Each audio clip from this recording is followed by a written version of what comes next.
Meeting of the Sioux Falls Sioux Falls City Council informational meeting Tuesday, June 9th, 2015 is called to order.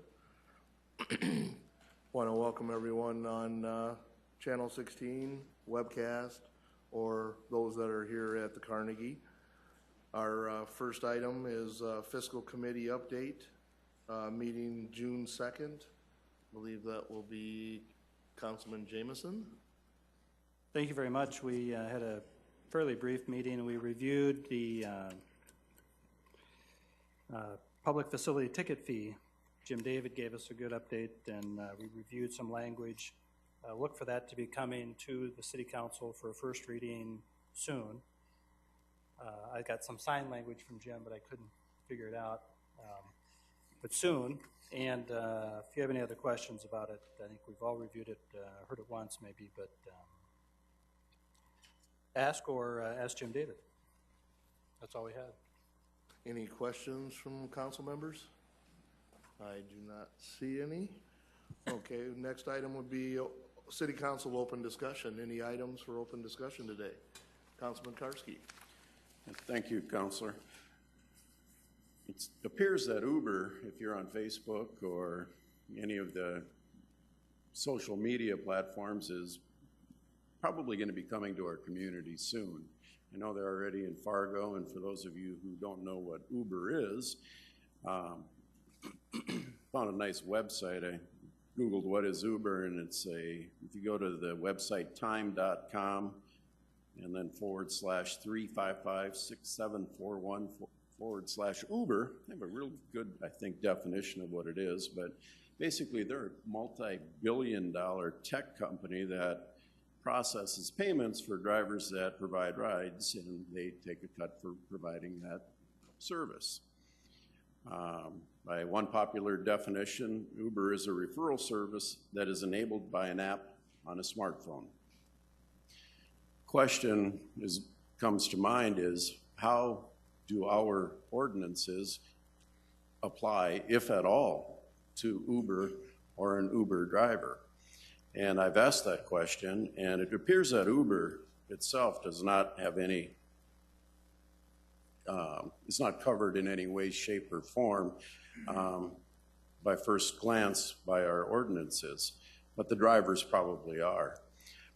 So then the question is, are they covered under the vehicle for hire or the taxi cab ordinance or under the passenger service vehicle ordinance? And what does an Uber driver need to know in order to comply with our city ordinances? So I've asked both Jamie Palmer with our licensing and Keith Allenstein with our city attorney's office some of these questions and asked them to explain a little bit about how our ordinances apply and so forth. So I don't know if either or Keith or Jamie would like to take a minute to enlighten us a little bit on how our ordinance are applicable to an Uber driver and what an Uber driver would need to know in order to be in compliance with our ordinances. All right. Very good. Keith Allenstein with the City Attorney's Office. I can talk about some of the generalities as far as questions specifically about the permitting process. Jamie can probably answer those a little bit better, but I believe this was forwarded out to at least some of you. Keith, can you lift the microphone? Oh, sorry. Thank you.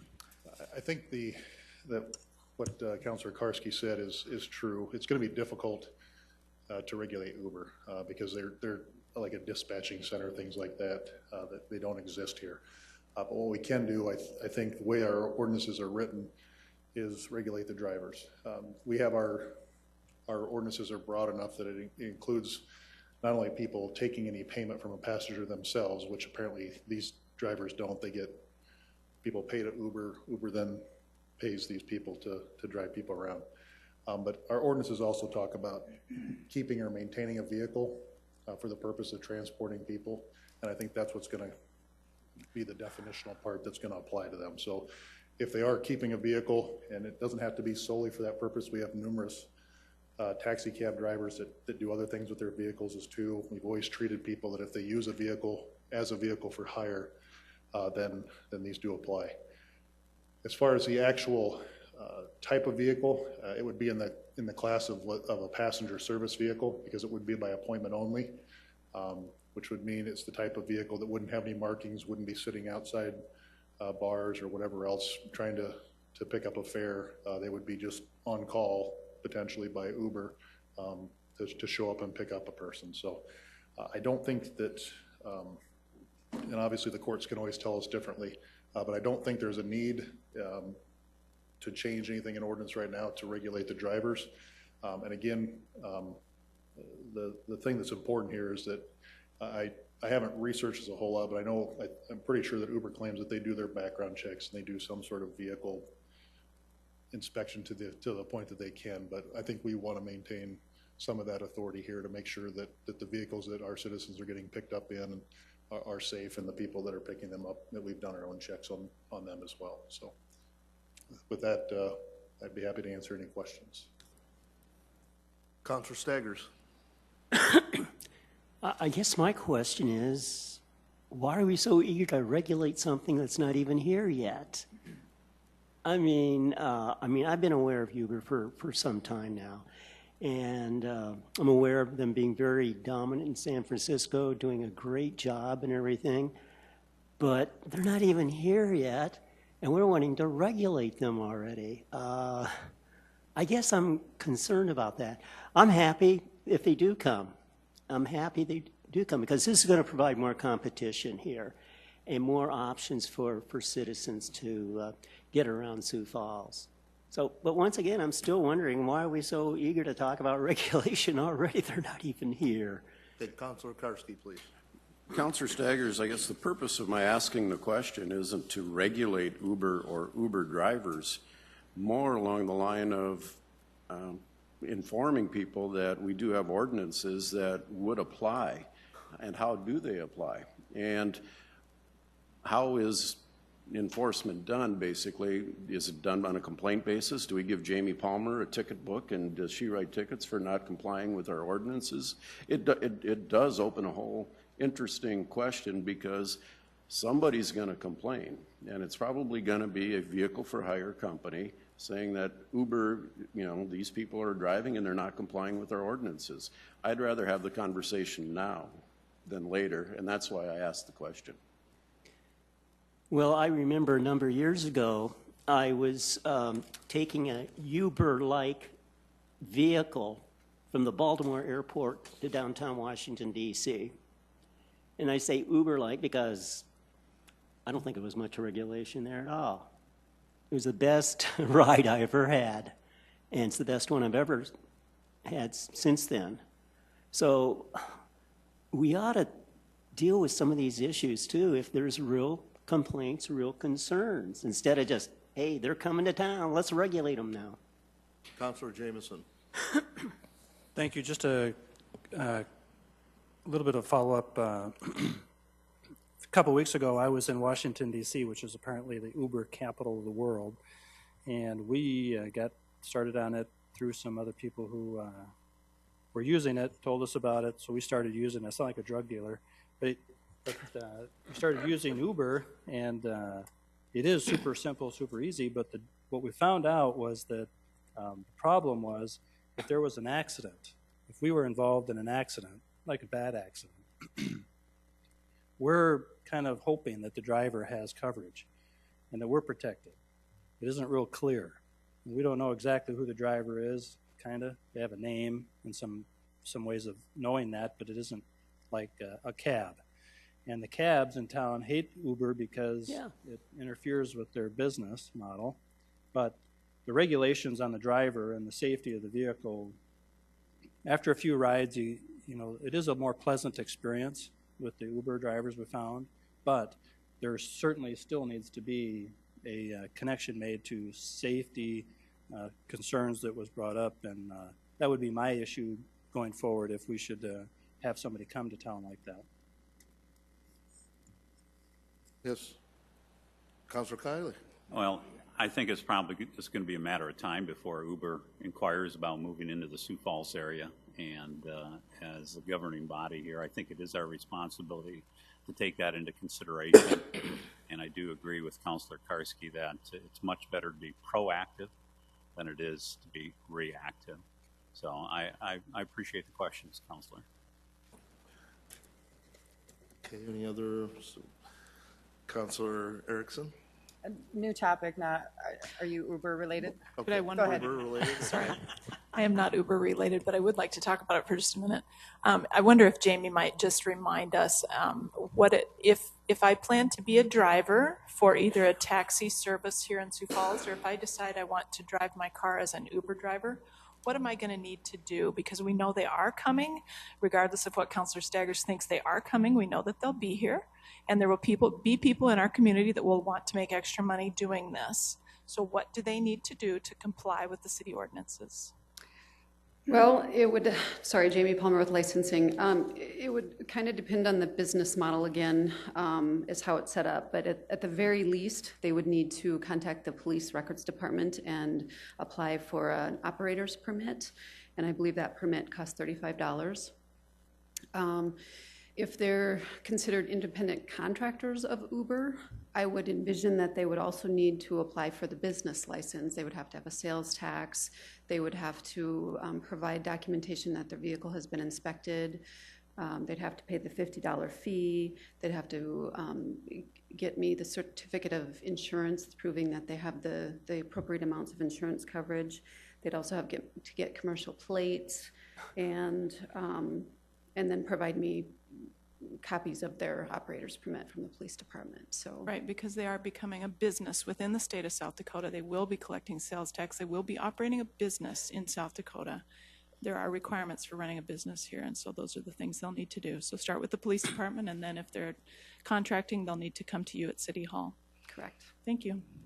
Before you leave, I agree in principle of what was said there, but I have questions because of Uber being an internet company, basically. Everything is handled through the internet, and the state does not cover sales tax revenue through the internet at this time.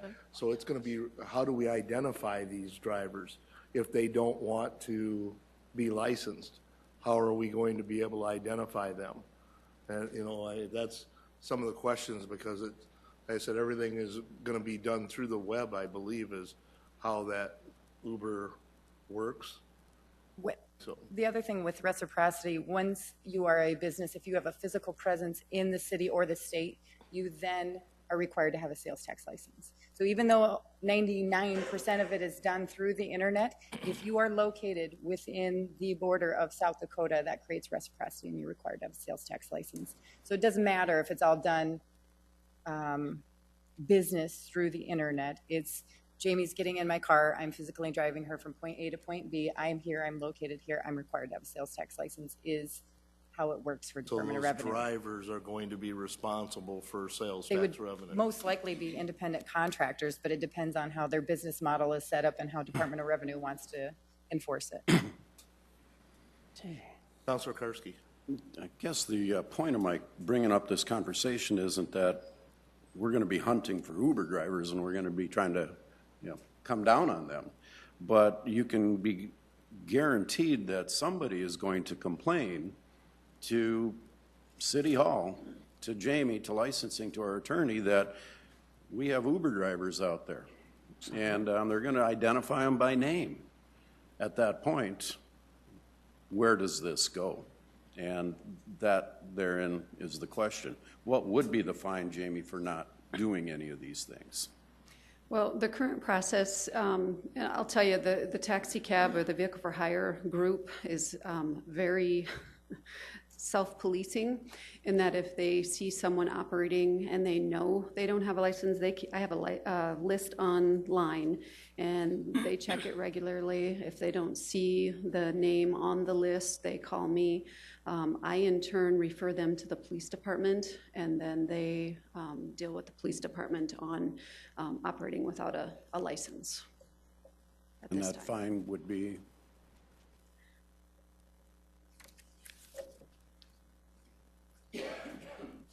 Typically, it's going to be probably a $95 fine, and the officers could always still make it a court appearance required.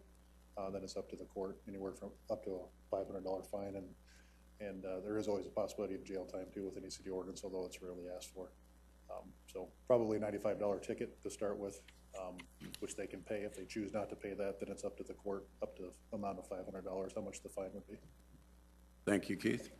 Again, I just wanted to bring this up because it's going to be happening here, and we don't invite Uber. Uber doesn't show up and say, hey, Uber is here. People just start signing up, and if you're on Facebook, it says sign up to be an Uber driver.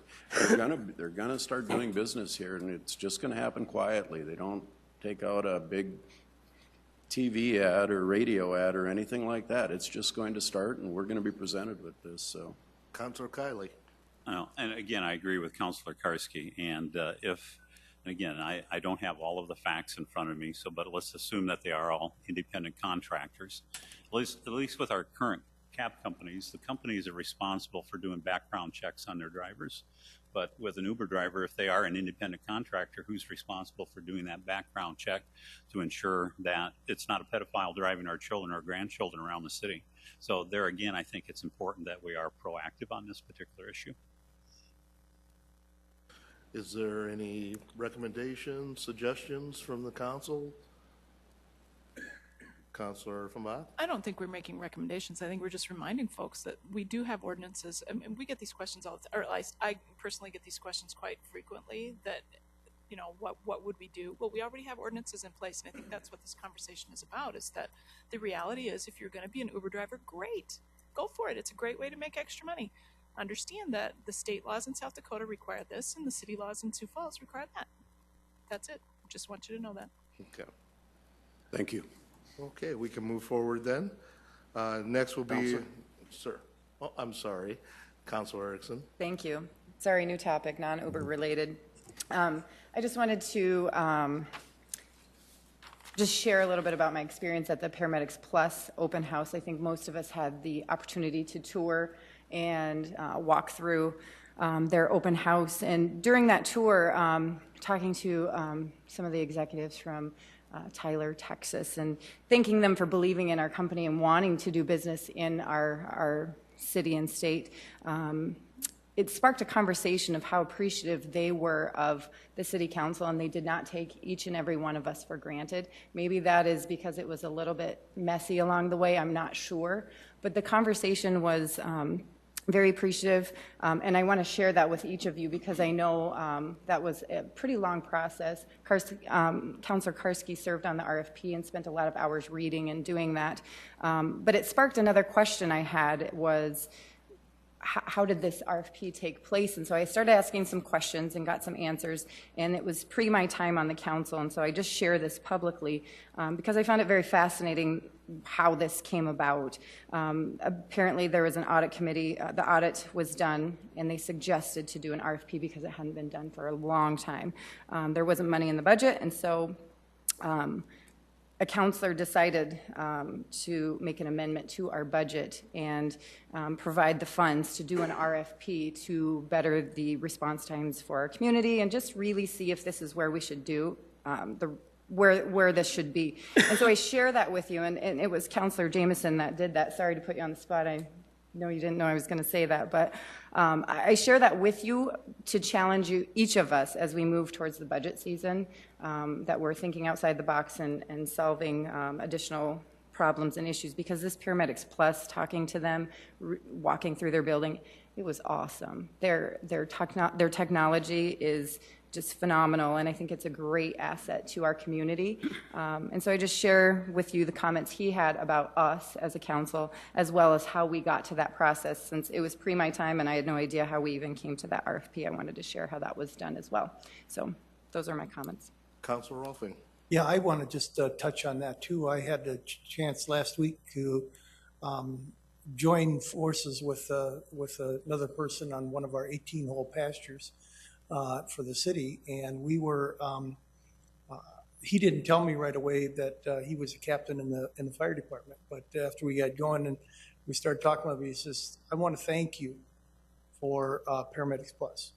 He said, "I've been on 3 or 4 calls already with them, and the level of professionalism is tremendous. We've made a tremendous leap, And he said, we want to thank you. The fire department wants to thank you. And I've heard some of the same things from the police too. So it's, we did it right. We did it the way it's supposed to be done, and came out the way it was supposed to too.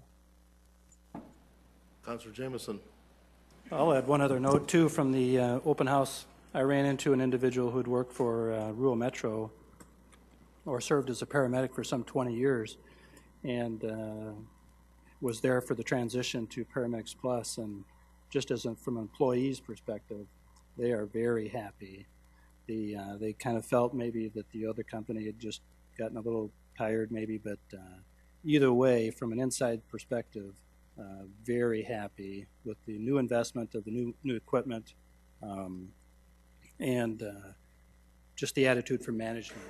So she's been uplifted because of the change, and that's all good for all of us. Okay, any other subjects? All right, we'll move to the presentations. First one will be 2016 legislative priorities, and we'll have Jim David as our presentator. Good afternoon, City Council. Jim David, Legislative Operations Manager. In preparation of the Municipal League Policy meeting in August, I want to take an opportunity to review your legislative priorities and review some of the potential new priorities. As in 2015, we hope to have a resolution adopting your provisional legislative priorities for your consideration in July. The first two priorities that you see in front of you are intended to be more defensive statements. Number one mirrors a municipal league statement that opposes any legislation that would inhibit municipalities from providing services requested by citizens in whatever form the citizens approve, and opposes any legislation that restricts local control over taxation and spending. Number two was added last year and is intended to protect the city's limited revenue sources. It opposes any legislation that would reduce, remove, repeal, or reallocate the municipal sales tax, liquor tax reversion, or any other municipal revenues to any other unit of government, or that would expand the power to impose a sales tax and use tax to any other unit of government. Priorities number 3 and 4 were also added last year. Priority number 4 supports alternative legal publications. It had received minimal support in committee and was easily defeated, but both of these priorities are included in the South Dakota in the current municipal policy statements.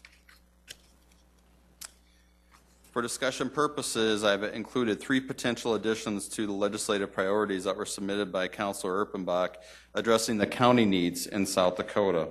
The first item supports permissive legislation allowing a local option drink tax with proceeds funding county government. This has been commonly referred to as a nickel a drink or a dime a drink liquor tax. The second item is that the Sioux Falls City Council supports cooperative activities between county and municipal governments, the protection of existing joint activities, and elimination of barriers that hinder the creation of such arrangements. This item also provides an opportunity to highlight the relationships that the city has with both Minnehaha and Lincoln County to the South Dakota legislators. And then finally, the third item, the City Council supports legislation easing the county government's capacity to generate revenue and fund county operations and state mandated services. This item is intended to allow the county to move their revenue around and to fund those areas that they're having difficulty funding. Just kind of looking at our timeline, I'd ask you please continue to forward me any other items that you may have for the upcoming legislative session. I believe the administration will also be sending some additional items for final consideration by the council. By July, we hope to have a council consensus on provisional items to include in the legislative priority resolution. On August 12th and 13th, these items will be submitted to the Municipal League's policy committees for inclusion in their policy statements for 2016. And then in October, the League will take formal action to consider those policies at their annual convention. And once the League takes this final action, a resolution will be in front of the City Council in November, and that resolution will be delivered to the area legislators. Happy to answer any of your questions, and I welcome any discussion on some of these items. Questions from the council? Councilman Jameson. Jim, did you say that Councilor Erpenbach provided all three of those? She did. That's great work. What are you doing? That's I stay up at night.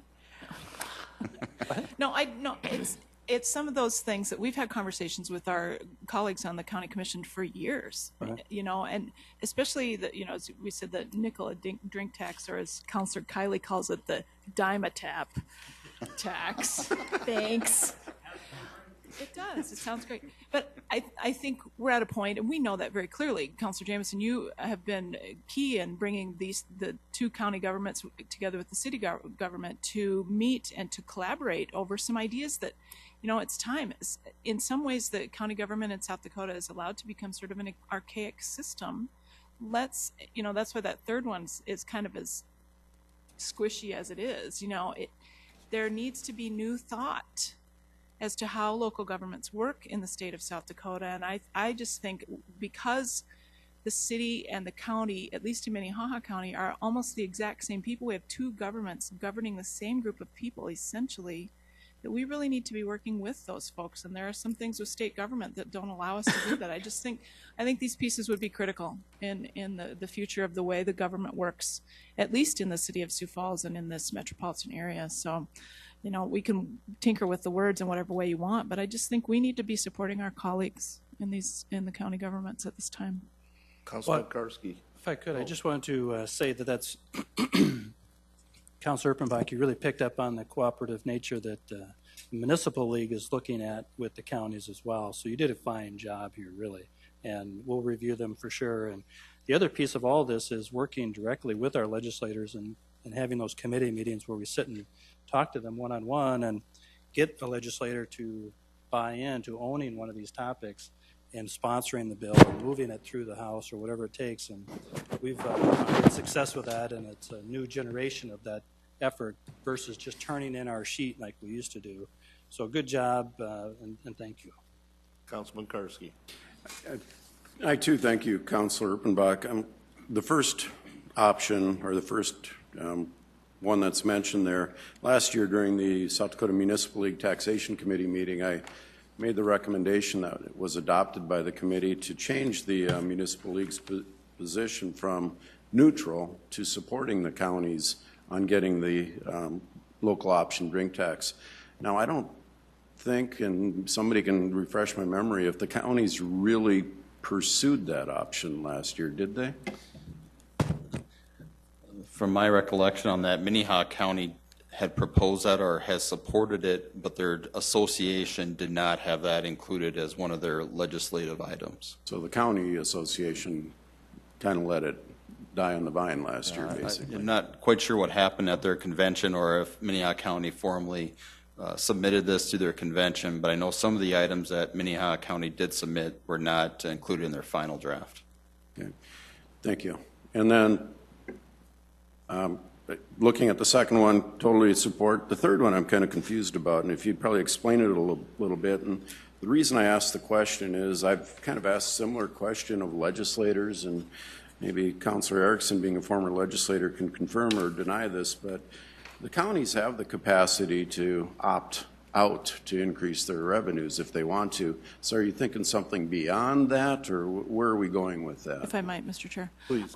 Thank you, Councilor Karski. Really what I'm thinking about is, and I think it speaks to what Jim was just talking about, in the county association in the state of South Dakota, Minnehaha is one of, in terms of financial difficulties, we're in the most dire circumstances in Minnehaha County, even though it houses the city of Sioux Falls, which is doing so well economically. It goes back to years ago when the property tax freeze happened. Counties like Pennington County and Brown County, other counties, set their mill levies at a certain rate when all of that happened. And Minnehaha took a very conservative stand at that time, and it has come back now to really cause some damage to us. And I agree the wording isn't quite there. I think we should work with it, but I think that the state needs to come to that point again where, yes, they can opt out, but let's figure out as a state, how do we better fund counties? And I, of course, am an adamant supporter of keeping, the municipal sales tax has to stay the way that it is, in my personal view, but are there other ways that counties can be funded? Can that property tax freeze be changed in some way? Can whatever, but let's start that conversation. And I think it has to start with not just the counties saying, poor us. It has to say, you know what, that's our county too. And we need to stand up for that county, and we need to be involved in that conversation. So yeah, I'm up to work on the words, however we want to work on the words, but let's stand up and say, as a city, we support our county, and something needs to change. Councilman Karski. And I agree, we do need to fully support our people over at the county government.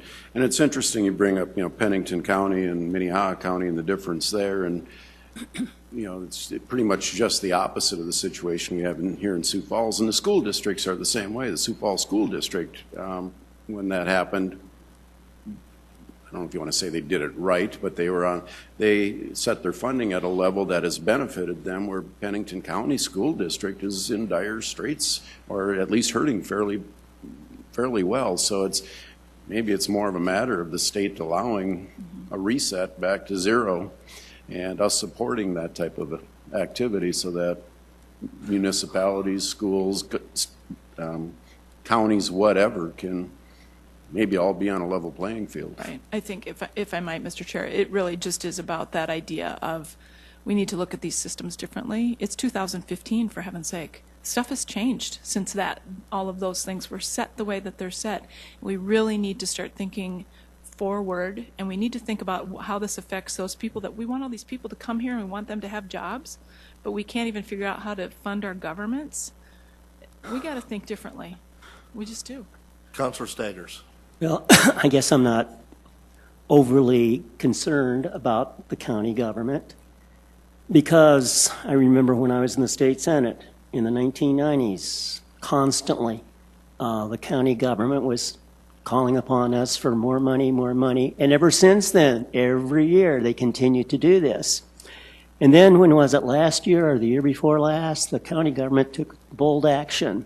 They opted out for 20 years, I believe it was. Unprecedented, never heard of before in South Dakota. So I think what we ought to be doing is maybe trying to encourage the county government to maybe be more efficient, establish more priorities, instead of just constantly wanting more and more money. This is normal for the county government for decades. They ought to be trying to figure out new ways to operate the government. A question that came to mind to me as we were in this discussion, and especially about the local option for the drink tax, basically that it went to the county's association and sort of died there. I think that these are really good priorities, but I think maybe we should, instead of talking about starting at a state level, that maybe we should start at that county association level and see why that some of these ideals are dying there. We have more than just Minnehaha County, and we know what happens when we go to peer with an ideal from this area. I would rather see a lot more support from the other counties on some of these ideals also. Councilor Erickson? If I might, Mr. Chair, I certainly don't disagree with you, but I think that the point is that Minnehaha is in the worst condition, and that their fellow members on that coalition statewide are not in as much trouble as Minnehaha County is. And I think Councilor Staggers is right. He's hitting the nail on the head that we need to run county government differently, but the problem is that the state requires that the county run in this way that it does, and it requires jails, it requires road projects, it requires all of these things, and it's an archaic system. The system needs to change, the funding system needs to change, and I think that's the conversation that we're trying to have, is that we support that change in however it is, but that needs to be part of the conversation. But I think in part you're right, that, and obviously we're not the county statewide group, but that statewide group is killing it, because a lot of counties are they're flush, they're okay, because they didn't take the same steps that Minnehaha did in that day when they had to make that choice. And I look at it the same as that extra penny sales tax, where we had 99 municipalities, behind that, and there was other entities who weren't for it, and we didn't get the support that we hope to get from the state. And I think that needs to happen here, where we have that ground support also, you know, even though it may be just a Minnehaha County issue, that the other counties understand and support that also. Yep, you're right, So, you're right, Mr. Chair. Councilor Erickson. Just piggybacking off of that, and with the Municipal League, the Economic Development group that I'm in, we've been meeting with county officials, have been coming to those meetings in Oklahoma, as well as Municipal League and many other representatives from the municipalities statewide. And so that's just an example of how they are listing all the tools in the toolbox of how can we be effective growing our economy and having economic development tools that we can both use and partner together. And instead of showing up in Pier and saying, hey, we're for this, and the counties are saying no, and we're fighting each other back and forth, which happens oftentimes. You have all these opponents and proponents. How can we meet in advance? Kind of like we do with our legislators. You know, the last couple of years, we've moved forward and said, this is what's important to us. Where will you sign up? Where will you support us? And doing the same things with building the relationships with counties and municipalities, because it's working on the economic development side. I mean, we have all-day meetings, and they're good. I mean, we're working out different options. You know, and counties and municipalities are very different. And I know we all know this, but I'll just state this, is our city continues to grow. The boundaries of the counties can only grow as far as what they're drawn currently. They can't keep adding to their sales tax revenue coming in, because they don't get a piece of that. And so it's partnering together to find out, do we have things that are hindering them? You know, what are we doing as a municipality to add more debt to their bottom line? Do we have ordinances that we need to review and get rid of, because then they're prosecuting them? How can we partner together? And so I appreciate your comments on here and adding these in here, and I think it's a great start, and as we move forward for the legislative priorities. Councilor Staggers. Yeah. When it comes to the county, I think it's important for citizens of Sioux Falls to remember they're paying taxes, property taxes, to Sioux Falls, the city, and they're also paying taxes to the county, Minnehaha. So as we expand, the counties also are getting more money too, just because of the population of Sioux Falls is contributing a substantial amount of money to them. I guess this is something I don't think we have to overly worry about, as long as we continue to expand as a city, because we want to continue to grow. We continue to want to get more revenue, and because at the same time it's also generating more revenue for the county. And Mr. Chair, that's kind of the intent, is for you all to talk and get a consensus, and then we'll, as staff, will formulate a proposal, put it before you, and it can be amended and changed and then approved, so.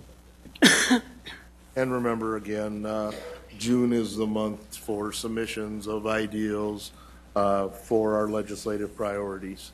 So we do have this month to add to this, or to add more framework to the ideals that we have. Thank you, Jim. All right, the next presentation will be the aquatic rate proposal. I believe we'll start with Tracy Turback, it looks like. Thank you, Councilor. Tracy Turback with the Finance Department. I think your agenda just lists Alicia Luther, and as you can plainly see, I'm not Alicia. She is here, and she'll be up at the podium in just a minute when we get into some of the meat of the presentation. We are here today to talk about aquatics rates, and before we get into the presentation, I think it's good for you folks to know that the tremendous number of meetings and hours and discussion that has gone into the presentation that you'll see today, and all the work that went into developing the recommendations that are included in the presentation were a collaborative effort between the Parks team and the Finance team. We've really partnered up on this issue and spent a lot of time working together, and I think that should bring some satisfaction to you folks, knowing that we are working closely together. We have looked at a countless number of different ideas and structures and rates, and did a lot of research to develop not just rates for our new indoor facility, but also reassessing rates at our outdoor facilities. And as we began to dig in to tackle this project, we did identify several goals that we wanted to achieve by developing our rate structures. And you can see there's a number of bullets on the slide. But in my mind, it really boils down to two words, and that is quality and value. We want to establish rates that recognize the value of our aquatics facilities to all citizens.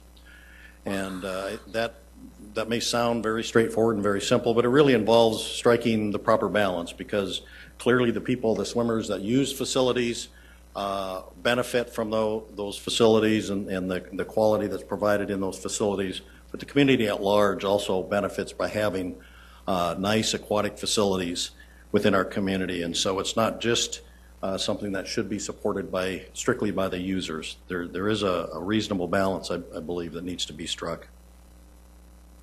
We want our rates to recognize and to reflect the value that we offer in the number and the quality of outdoor facilities that we provide.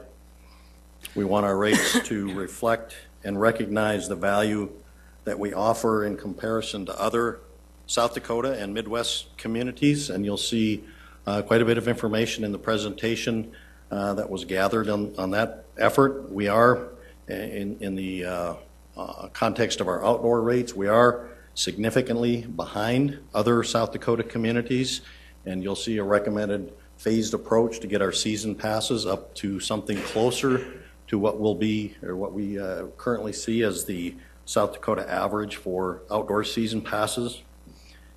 And when it came to evaluating rates for the indoor facility and trying to determine the value in relation to other communities, we really didn't find anything comparable in South Dakota, so we did look outside South Dakota and into the Midwest region for comparisons. We do also want our rates to recognize and reflect the value provided by the size, the quality of the amenities, and the truly outstanding overall quality that our new indoor aquatic center is going to provide. That is really going to be unparalleled in this region. It's just going to be a tremendous facility, and if you really haven't come to appreciate that, I'm confident that you will soon have that same appreciation for just the outstanding quality that we'll have in our indoor facility. We also want our rates to, as I mentioned, to recognize and reflect the value that high-quality facilities, both indoor and outdoor aquatics facilities, bring to the community and the taxpayers at large. So the value is not just to those who use the facilities. And with that in mind, we are not proposing rates to get us to a break-even or a self-sustaining position with our aquatics facilities. I know when we talked about the event center, that very early on in the discussion on the operations of the event center, one of the early goals established was to operate the facility in the black. That's not what we're proposing here. That's not the intention with our aquatics facilities. We are proposing, I believe, a reasonable and balanced approach to setting aquatic rates. Operating our aquatics facilities is very expensive. $1.8 million was spent by the city last year in operating our outdoor facilities. It's important for you folks, I know you guys understand this, but it's important for you to keep this in mind. And I think it's also important for the public to understand that expenses of operating our aquatics facilities that are not covered by user fees are paid by taxpayers. Keeping fees down doesn't lower the cost. The costs will be what they will be. And it's just a matter then of determining where that financial responsibility for paying those costs will fall. Tax dollars spent operating aquatics facilities are dollars then that are no longer available to hire police officers or firefighters, to fund affordable housing programs, to fix potholes or run libraries, or all the many other things that we do with our tax dollars. Another point I'd like to make is that keeping up with rates is important.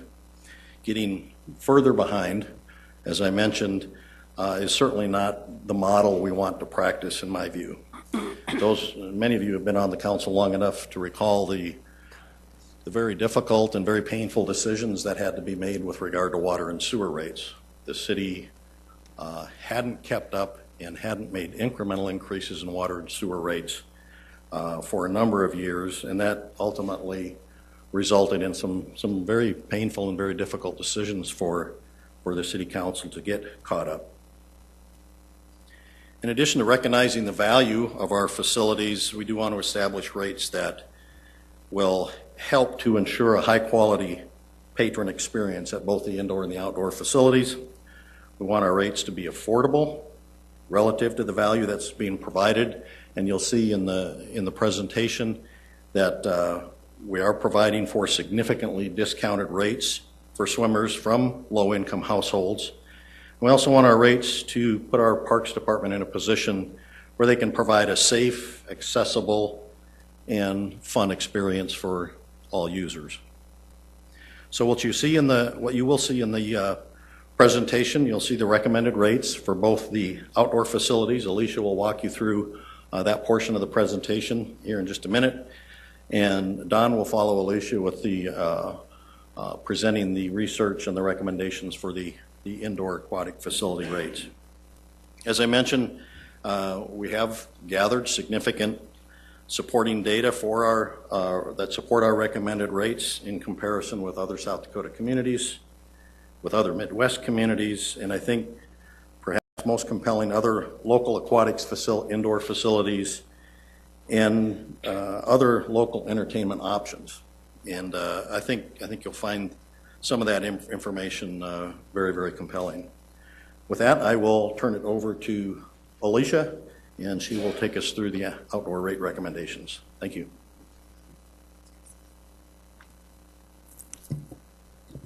Hi, Alicia Luther, Recreation Manager with the City of Sioux Falls Parks and Recreation Department. I will be walking you through the outdoor aquatic rates, like Tracy said, and so with that, we'll begin. As Tracy said, we did survey multiple communities. We felt that was really important for us to get an idea of what are other communities charging for their outdoor season passes and also their outdoor daily rates. And so with that, you'll see the listing of the South Dakota communities that we surveyed and also the Midwest communities. And so we used all of these communities to gather our data and also to develop our recommendations that you'll see shortly. So to start with, I'd like to show you the outdoor daily rates and a comparison graph of where we're currently at in relation to those South Dakota averages and also the Midwest averages. And so currently, our child rates are $3, our adult are $4, and our senior are $3.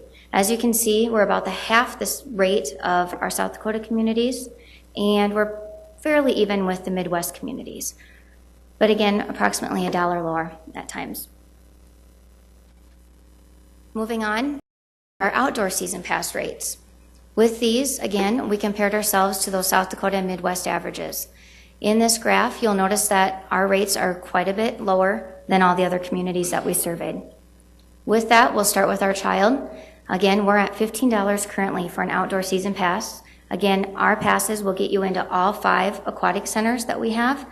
And in most of the other communities that we surveyed, they did only have 1 swimming pool that their pass was good at for the summer.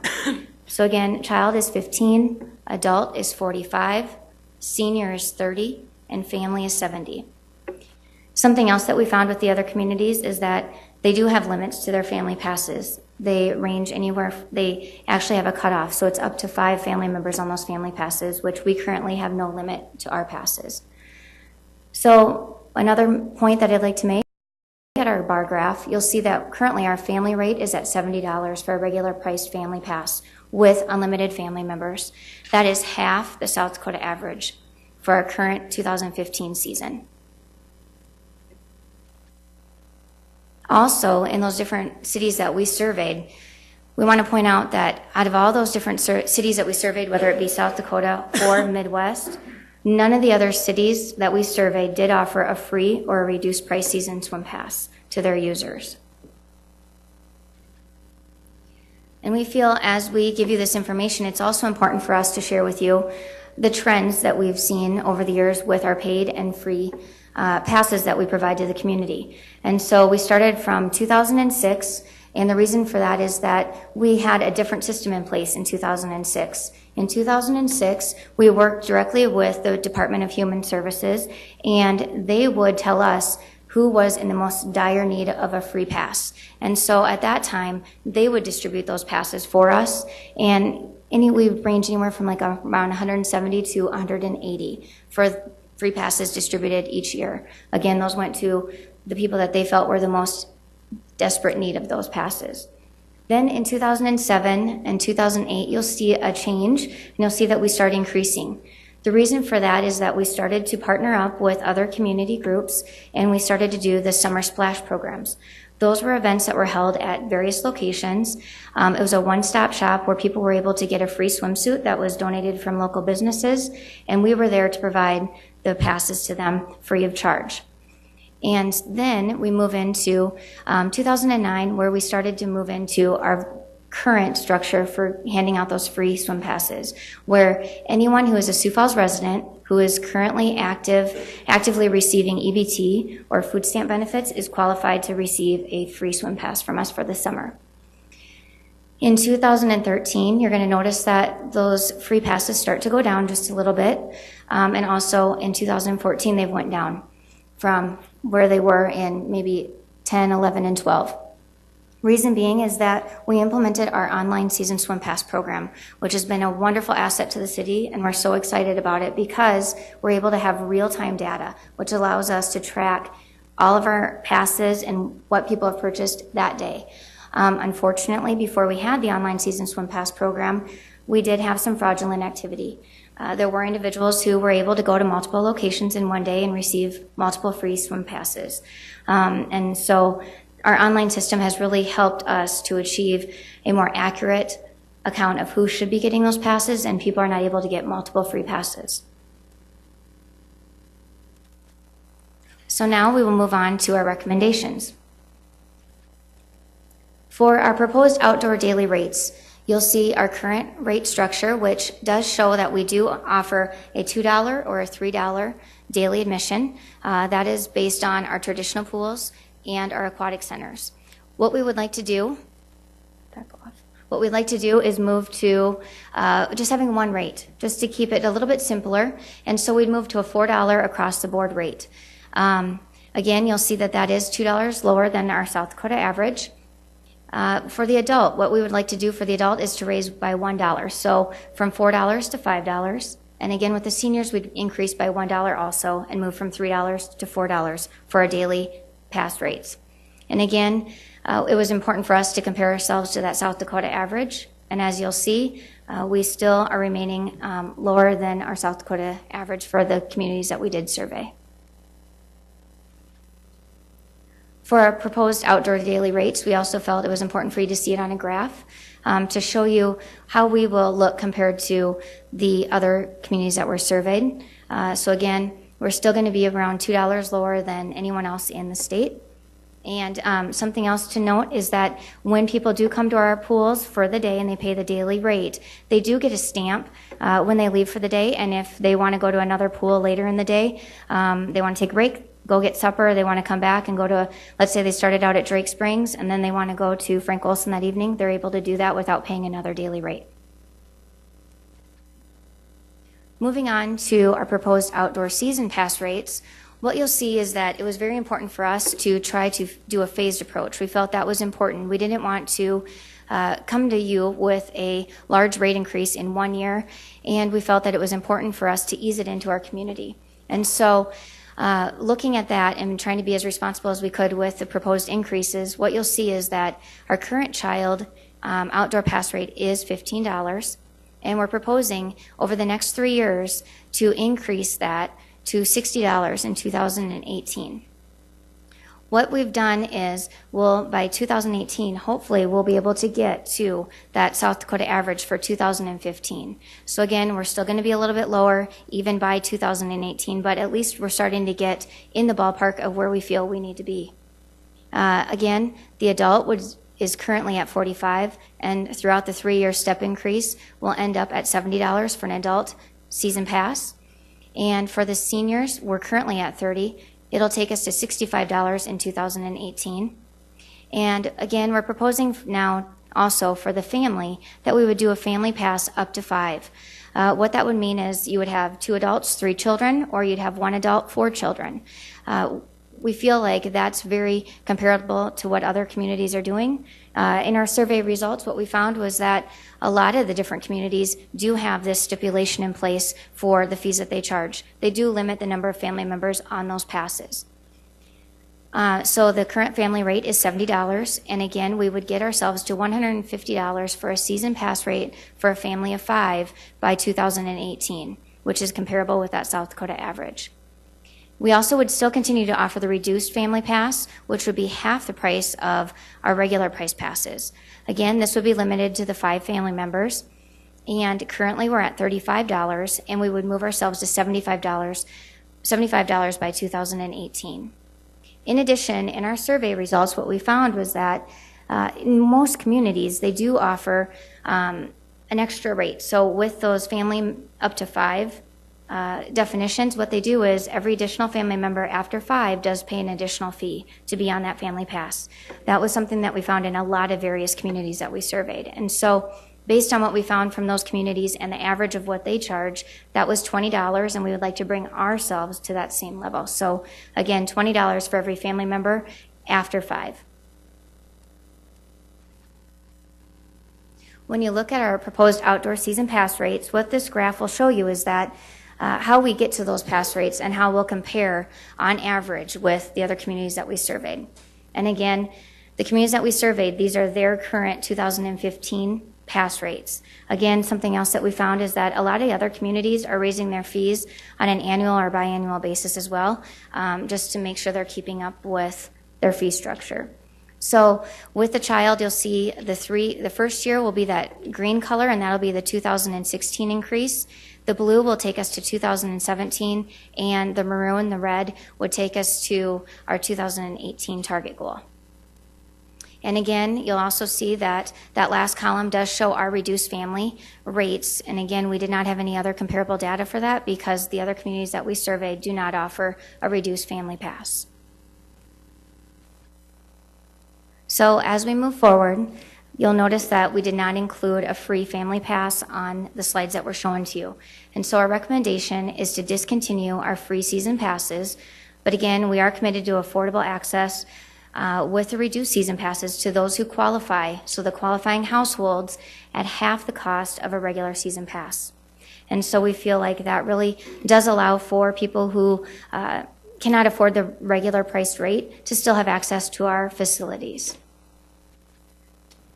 And with that, I will turn it over to Don to share our proposed indoor aquatic center rates. Director Kearney, before you continue, I'd just like to sort of survey the council at this time to see if you want to ask questions now about the outdoor or just continue. Okay, thank you. Please. Good afternoon, City Council members. Don Kearney with Parks and Recreation. As Tracy mentioned, we are proposing rates for our new indoor aquatic center that'll open next fall of 2016. And as part of our budgeting process, it's important for us to establish these rates so that as we come back to you later this year with our 2016 budget, we'll be able to have these rates established and set our budget accordingly. As we did with the outdoor rates, we did survey other communities that had similar facilities. And it's important for us to really survey those cities that were municipal operated facilities, so we had good comparison.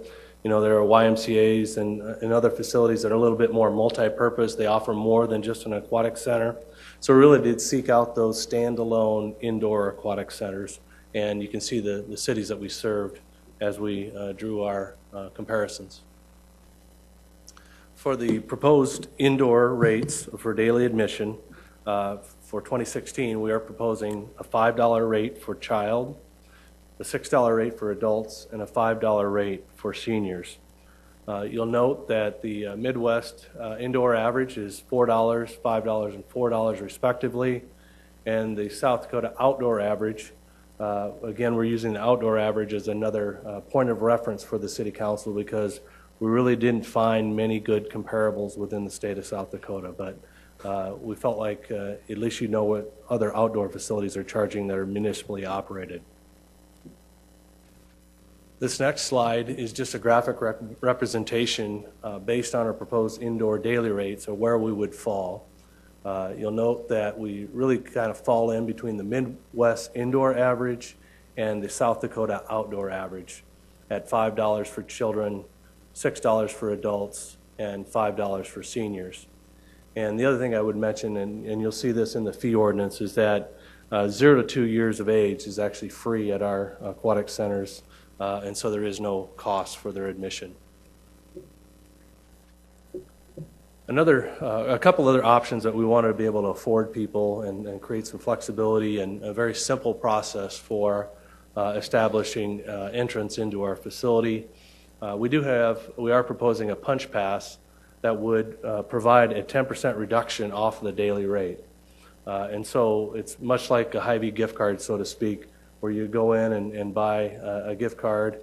But in this case, we're actually providing a 10% discount. So for example, if you went in and bought $50 worth of punch pass, it only cost you $45, reflecting the 10% discount. And then you would also be able to get those in $100, $150, and $200 increments, so that it really suits your needs and provide the flexibility for you and your family to really decide how much pass, the discounted pass at 10% that you would provide. And so if you wanted to purchase $200 worth of punch pass, it would actually only cost you $180 in that particular situation. As it relates to the reduced rate, we want to continue to provide that opportunity. It would be half the face value of the dollar amount that you would receive. And so, again, if you bought $50 worth of punch pass at the reduced rate, it would be half price, or $25 in that case. We also wanted to be able to offer an opportunity for those folks that were regular users. Say, hey, I'm going to go lap swim every morning. I want to be a regular user. I just want a yearly pass, and I want to be done with it. Or I have one child, and I just want to buy my child a pass for the entire year. We wanted to be able to provide that opportunity and that option for them. So an individual pass, as we're proposing, is a $300 pass that would get you into the indoor pool for the entire year. Again, as with the punch pass rates, we are proposing a $150 rate, again at a 50% cost compared to the regular rate. And we think that'll, again, be a nice option for people. Or they can buy use the daily rate, or purchase the punch pass at the discounted rate as well. So when we compare our rates to other local aquatic facilities, we thought it was important to kind of give you a snapshot of what that would look like. And so if you took our monthly rate of $13 for reduced indoor aquatic center rate, $25 for a Sioux Falls indoor aquatic center rate at the regular price, and then you'll see that the other indoor aquatic options throughout the city of Sioux Falls range anywhere from $30 to $72 per month. And so we think this provides a great value for entertainment options and aquatics options in Sioux Falls, and just wanted to let you know how that compared to other opportunities we have available here in Sioux Falls. And then we also talked about, well, what are the other entertainment options for a family of 5? You know, how does that compare with some of the other activities where you can spend your entertainment dollar? If you have a reduced option for a family of 5, it would cost you $14, assuming you bought the punch pass and got the 10% discount. The same would be true if you were paid the regular rate for the punch pass. At the 10% discount, a family of 5 could swim for $24. And then as you look at some of those other facilities and entertainment options we have across the city, like the Butterfly House, the Great Plains Zoo, going to a movie, the Washington Pavilion, Great Bear, all great entertainment options, and many of which we also help to support. Again, we think the proposed rates that we have for a family of 5 are very affordable and a good value. So with that, I would turn it back over to Tracy to close, and then take your questions. Thank you, Don. At the start of the presentation, I identified a number of goals that we were trying to achieve with these recommendations, and I just wanted to take a couple more minutes before we're done here to kind of recap those goals, because I think the recommendations that you've just seen from Alicia and from Don really hit the mark in achieving those goals. In terms of ensuring the outstanding value for all citizens, I do believe that when we compare to the surveyed communities here in South Dakota that typically will offer, and pretty much exclusively, as I understand it, offer one outdoor facility, we will offer 5 outdoor facilities at a significantly lower rate for a daily pass. The other point I'd like to make is that our new indoor facility, as I said before, will be beyond comparison really for hundreds of miles around. So the value will most certainly be there with our indoor facility. It's a state-of-the-art, multi-purpose, year-round aquatics facility, something that the community has been wanting for many, many years.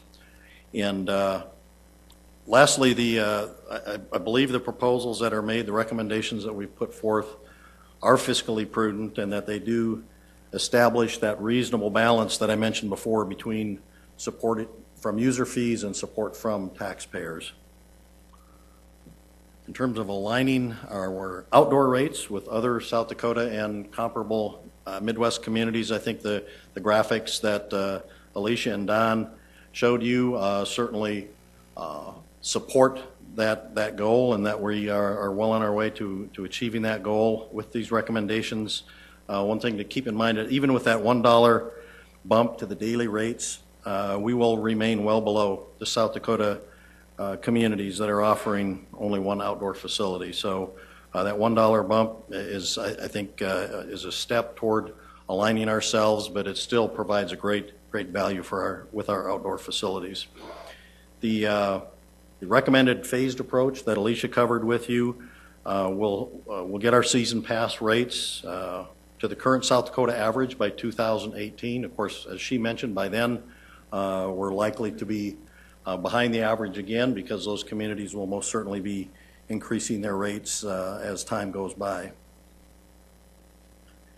And as both Alicia and Don talked about, we will continue to offer those reduced or discounted at half-price rates to low-income families. And it's critical, I think, for everyone to understand that none of the other communities we surveyed offer anything like this at all. The other goal we talked about was to establish the rates for our new indoor aquatics facility.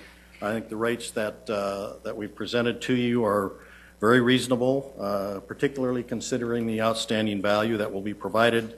It's really a great value no matter what you compare it with, whether you compare it to other communities, whether you compare it to other aquatics facilities here in Sioux Falls, or other entertainment options. It's really a tremendous value, and I think the last couple slides that Don showed you really drive that point home. That's going to be a fabulous value for the Sioux Falls public. And the last goal we identified was to provide a high-quality patron experience. We certainly want to achieve that in both our outdoor and indoor facilities. We believe the recommended rates make all of these facilities accessible and affordable, and will really position our Parks Department to provide families with a safe and fun experience at our aquatics facilities. So I want to urge the council to support these recommendations. I know and understand that increasing rates is never easy, and nor should it be easy. I believe we've made a compelling case and provided sufficient support, overwhelming support for the recommendations that we've made, and I certainly hope you will think this through and at the end of the day provide your support to these recommendations as well. Lastly, I want to cover just the timeline, so you know we haven't been operating in a vacuum. The Parks team has been busy sharing this information with their Park Board committees. You can see that on June 2nd, they shared this information with their Marketing and Public Needs Committee. Same information was provided then on the 4th to the Planning and Development Committee.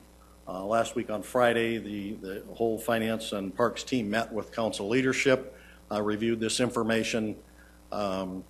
Earlier today, then, the Parks team again met with their third Partnerships and Recreation Committee We're here today at the council informational, so we're trying to do the legwork to share the information, get the word out, explain not only what we're proposing, but why, and why we think it is a good idea. June 16th, a week from today, then it would be presented, and the park board will be asked for their support to go on the record supporting this. First reading would be scheduled then for a week from today. Then there'll be actually a 3-week period of time before it would come back to the council for second reading and adoption. So I think that leaves a lot of time for further discussion and input.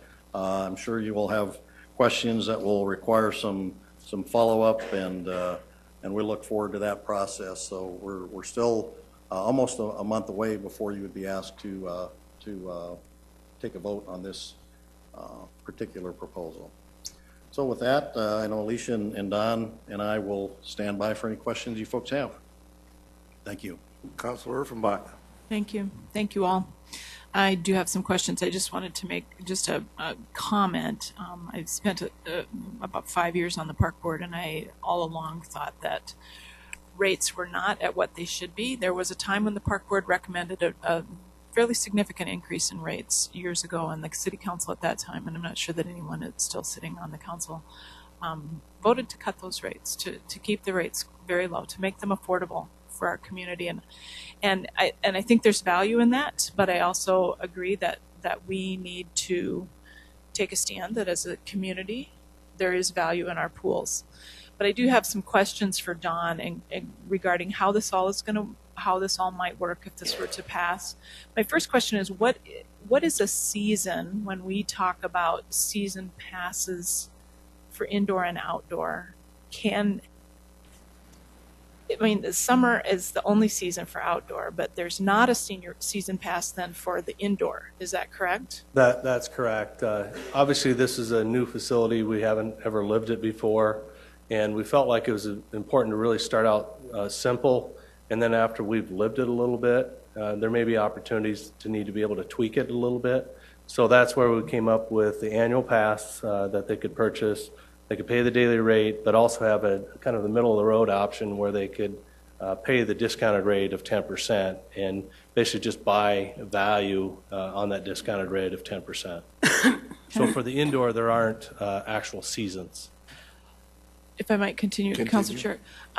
So if I buy let's say it's June, and I buy a punch pass for the indoor pool, is it valid then if I want to go to Drake Springs?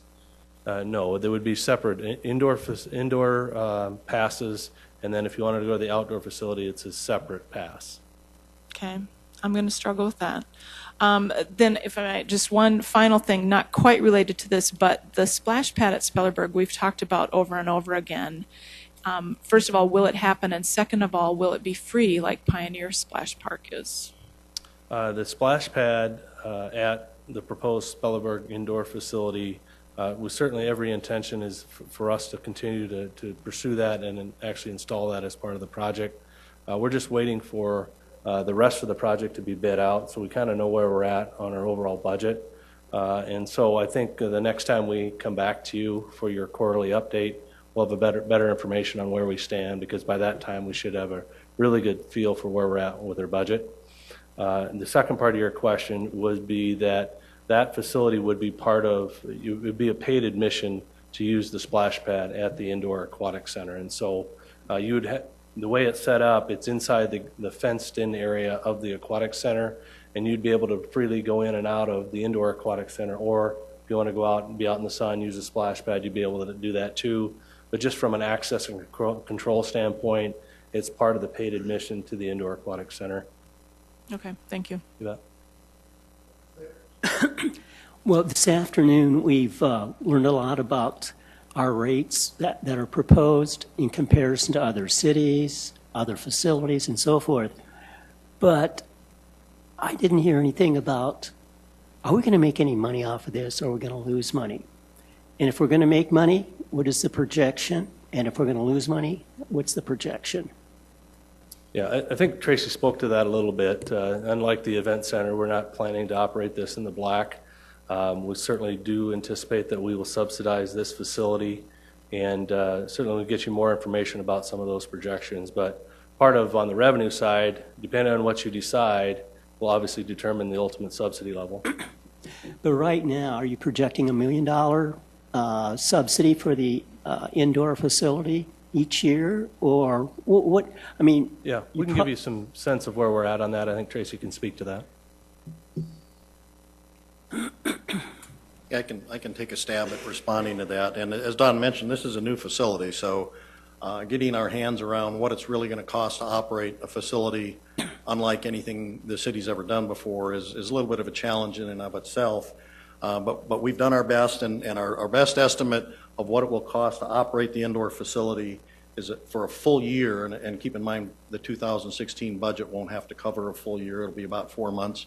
But for a full year of operation, we're estimating it'll be somewhere around $1 million in operational costs.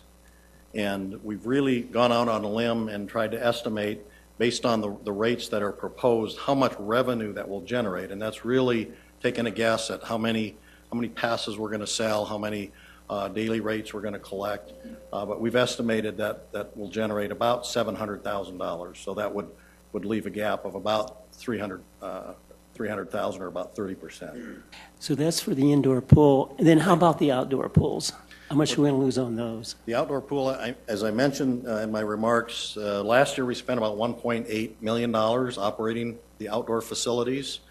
And our revenues that were generated from user fees covered just over 25% of that. I believe it was about 26%. So there's quite a large gap there, almost a 75% gap between what it costs to run and what the facilities generate. And the proposed phase-in would get us, by 2018, we would hope to be somewhere around that 50%. So it would be a 50-50 split, essentially, between user rates and tax dollar support. Councilor Kiley. Thank you. After receiving this information, I did just a quick research of my own, and I looked at Yankton, Rapid City, Aberdeen facilities, Brookings, Madison, Sioux City, Lincoln. Tried to find information on Rochester, Minnesota, but they must be taking advantage of one or more of their 10,000 lakes, because I couldn't find it. But anyway, I did find that your data is pretty accurate in reflecting that our costs are very reasonably priced compared to other costs around the state or even regionally. But having said that, I'm not sure that offering a high-quality service at a low cost to our citizens is necessarily a bad deal. And so I'm still digesting much of this information, and it'll probably take time, especially with reducing maybe some of the free passes or the reduced passes for some of the individuals. I'll need more information in the future. And regarding the proposals, and I'll try to go through this in an orderly fashion as much as possible. With the outdoor season pass rates, we have a reduced family rate. But I didn't find anything about reduced rates for individuals. Can you speak to that, Alicia or Don? Currently, we do have a reduced adult rate for our outdoor facilities. But what we found is that it's very minimal, the number of those that we sell a year. And so what we decided is that based on average, I believe it was 20 to 30 that we've done each year, that maybe we don't do a reduced adult rate any longer. We do offer a punch pass outdoors as well, and that is $30 for $36 worth of punches. And so, that's also another affordable option that we have that would be available to the public to purchase as well. Okay, so if we did continue to offer that, it wouldn't be that great of an impact. Correct. Then also, with the punch passes for the indoor facility, how many punches are we talking about per $50? I'm assuming 10, but I know what making assumptions have, how that's affected me in the past. Yeah, the pass is basically you buy the $50 worth of pass, and depending on how you use that, if it's just for a child admission, which is $5, then it would be 10. But if there are a couple of adults that use that, it's a $6 rate, and so it would be based on the daily rate. So the value you get is that you don't pay the full price for the pass to begin with.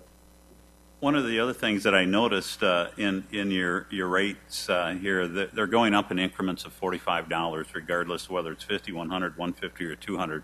So there's really nothing that entices you to buy the $200 punch pass. You could just continue to buy the $45 punch pass and end up paying the same amount.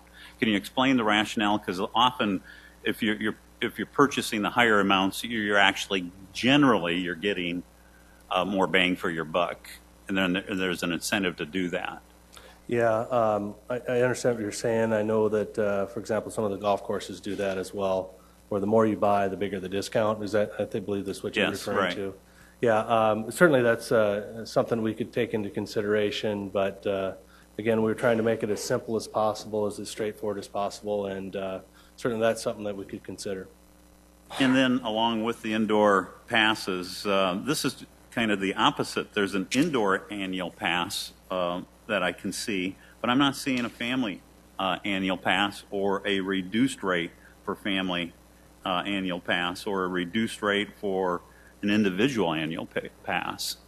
Am I missing that, or is that not included? Yeah, the individual pass for the annual would apply to any individual. It would be whether it be child, adult, senior. It really is for any individual, and so the rate is established based on, it would apply to any user. So any consideration going to be given to the reduced rates for an annual pass? We would have the reduced rate for individuals, but it wouldn't be broken down. There wouldn't be a separate rate depending on whether you're a child, adult, or a senior. Right, but for family, that's we're not on currently there. not proposing that. Currently not. Right. Okay. And there's a possibility there. Okay, Counselor Erickson, please. I've got one more if I could, and then I'm done. Okay, go ahead, one more. Thank you. You do address monthly rates in your comparisons, but I do not believe a monthly rate is actually available, correct? Correct. It's either annual or punch or daily. That's correct. That's just for comparison purposes. Exactly. All right. And I guess I'd just like to very quickly follow up then with what Councilor Urbanbach had mentioned, a pass for all pools. I think that's something we should be considering so that there's not confusion that this pass works here, but it doesn't work here, or vice versa. And last question, public-private partnerships for operational costs for our indoor aquatic center, where are we at with that? Certainly, that is something that we found that some other communities pursue to actually, in some cases, they actually purchase the passes from the city, and then they distribute those passes to those that they believe are deserving or needing of those passes. But that's certainly something that we're willing to explore in this case, to be able to try to make sure that we're doing as much as we can to accommodate those that are disadvantaged financially. Thank you. Thank you for the time. Okay, thank you. Councilor Erickson. Thank you. You asked several of my questions, so I get to save my time for other questions. Okay, so I have a handful of questions here, mostly for the indoor. I too am struggling to wrap my head around this, and so if we need extra time, I hope that you will think about that as well. Before even seeing the communities surveyed, I also called a few friends in Watertown and Rapid City and asked how they do it. Watertown actually does give a $20 voucher towards each child that goes towards either the family or the individual pass.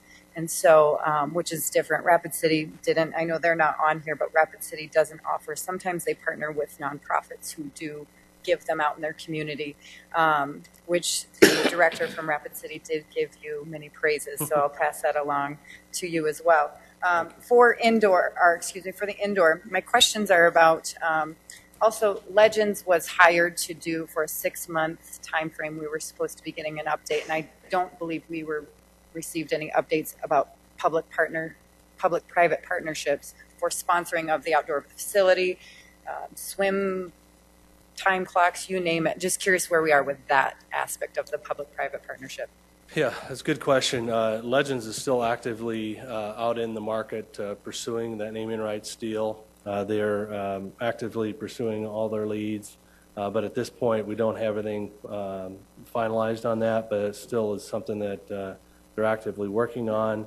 As it relates to the other private investment into the facility, we have folks willing to go out and assist us with what is commonly referred to as FF&E, or furniture, fixtures, and equipment. And we think it's a great fit because it really isn't tied to the building design per se in most cases.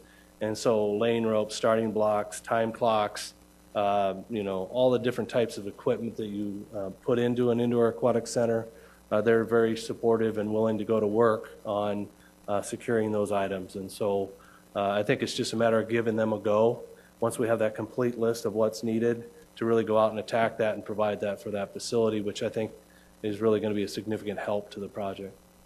Okay, so then my other, we've been told that there are organizations that are really interested in renting out our facility. Will those swim team folks be required to buy individual annual passes, or will that be done on a rental fee basis? That's a good question, and I know Councilor Anderson asked the same question. Is that one of the things that we also will have is some of the other miscellaneous fees that we would need to establish. With user groups, we anticipate that we'd actually have an agreement with them, but you'll see when you actually get the fee ordinance on first reading, there'll actually be rates for those lap lane rentals that we've surveyed as well. And so if you want to rent a 25-yard lap lane, what does that cost per hour? If you want to rent a 50-meter lap lane, what does that cost per hour? There's some room rental charges, some certification courses like swimming lessons and lifeguarding and WSI certifications.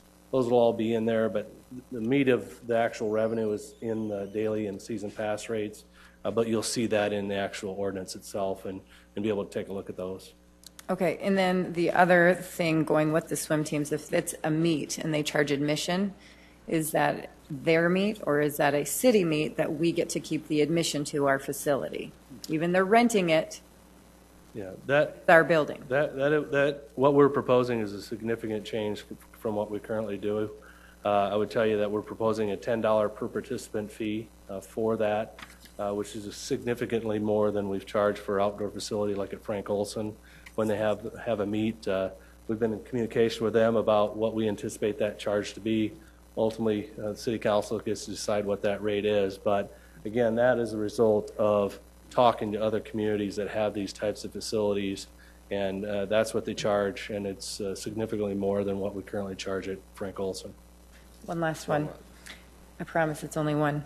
Looking at the proposed indoor pass rates, I know the $50 punch card, 100, 150, whatever. I think that's fantastic for people that don't maybe, that maybe can't financially afford to do a monthly pass, but I'd really, really encourage you to look at a monthly pass.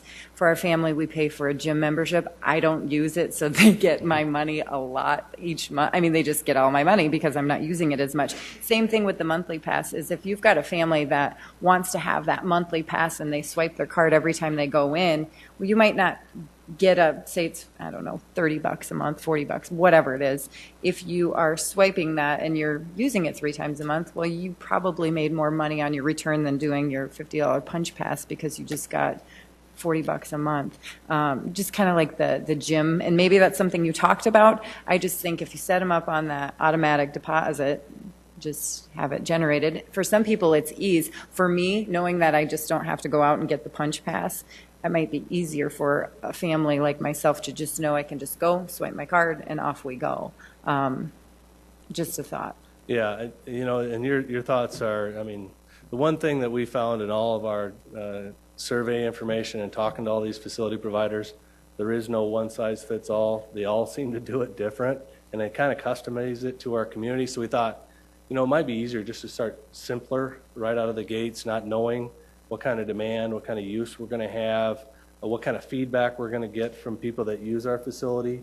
And so that's kind of why we've gotten to the rate structure that we're proposing today, is that let's start out simple, and if we need to tweak it and say, hey, that monthly pass is something that people are saying they really want, then we can come back and tweak that and anything else that we learn after we've operated it for a little bit. So we had those discussions, but we're just trying to keep it simple and straightforward, easy to understand.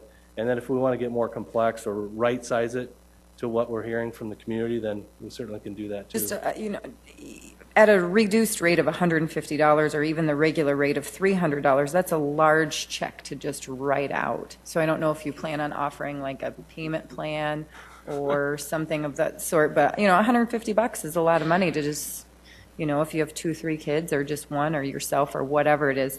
I don't know if you plan on doing some sort of payment plan or if it's all upfront and that's it. Yeah, I think that's good feedback, and we'll take that back to the team to see if there's other the tweaks we can make. Counselor Karski. Thank you, Counselor. Begin by kind of making a statement a little bit here. I think it's pretty safe to assume that no other community would use Sioux Falls pool rates when they're trying to set their own rates. That's true. Yeah.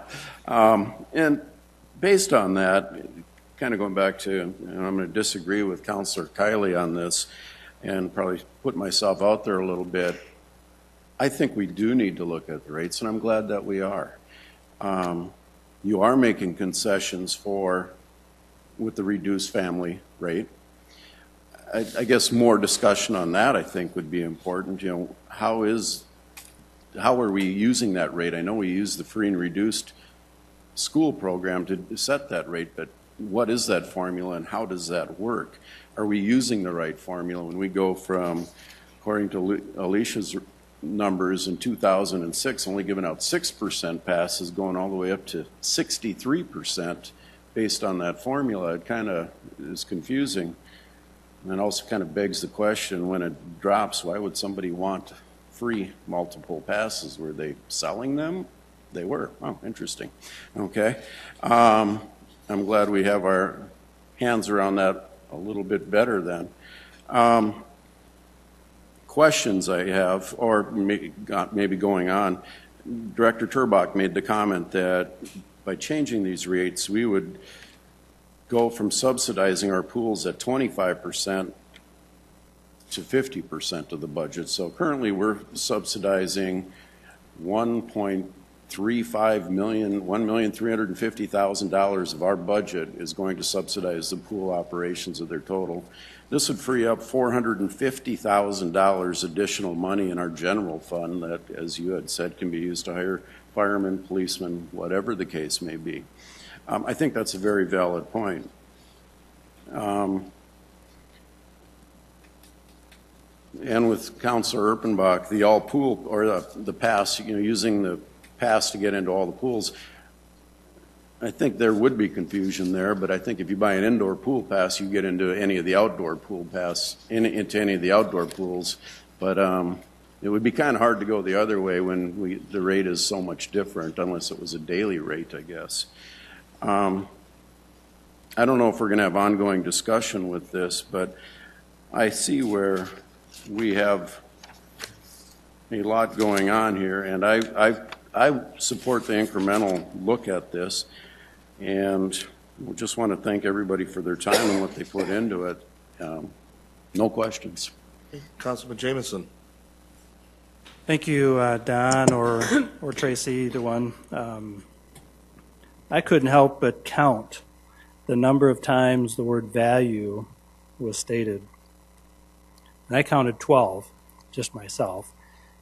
And it's stated as your first objective in the goals here, ensure outstanding value for all citizens. Is there something that I'm missing or we're missing that people don't see a value in the pool system today? Well, no, I think there's a recognition, at least on the staff's part, is that we do provide outstanding value, especially with our current rates. And even with the proposed rates that we're proposing to you today, we would continue to provide outstanding value. Various different options. You can go to any pool in town and use that facility. There are many cities that say you have to choose your pool that you want to swim at. We provide unlimited access to all 5 of our aquatic centers. We provide the wading pool at McKinnon at no charge, and we provide the spray ground at no charge at Pioneer.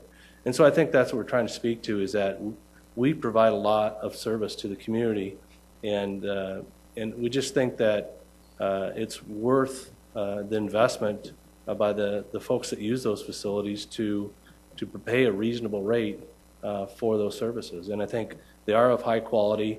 That's not a single standalone pool. And you might argue, well, those communities are smaller, but there's still only one option.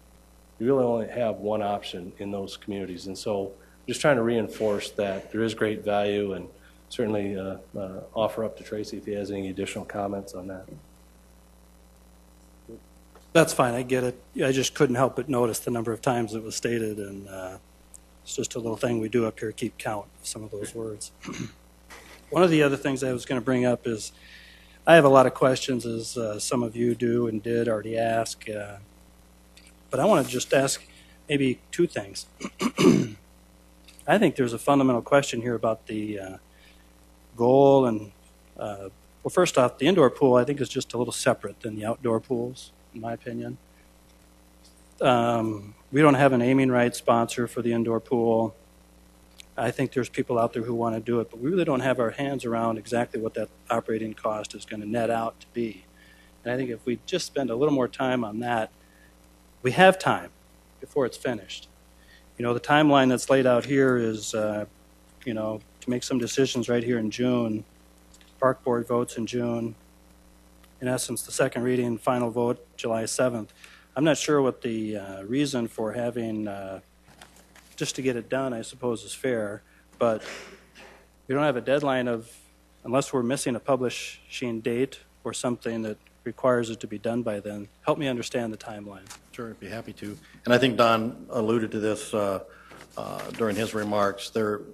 In order for us to program revenues into the 2016 budget, those fees do have to be in place and authorized by the City Council in order for us to put those revenues in the budget. So that explains kind of the timing of this in terms of why we feel it's important to get this done.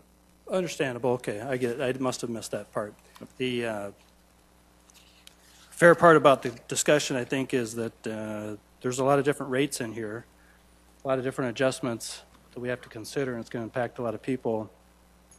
It was a sidebar comment about having a workforce work meeting to discuss all these aspects of this, but I just hope that we get to have further discussion amongst ourselves about whether these rates are right, what we think is good, or do we want to adjust them on our own.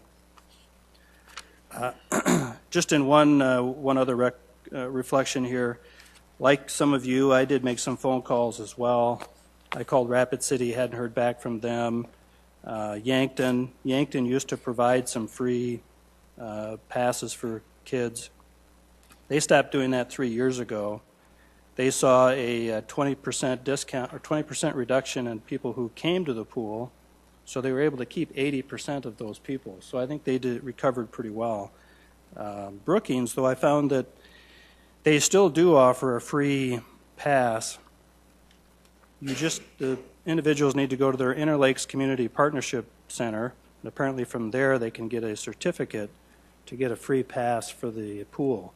So I don't know how you may have done your research, but that's just what I found when I called them.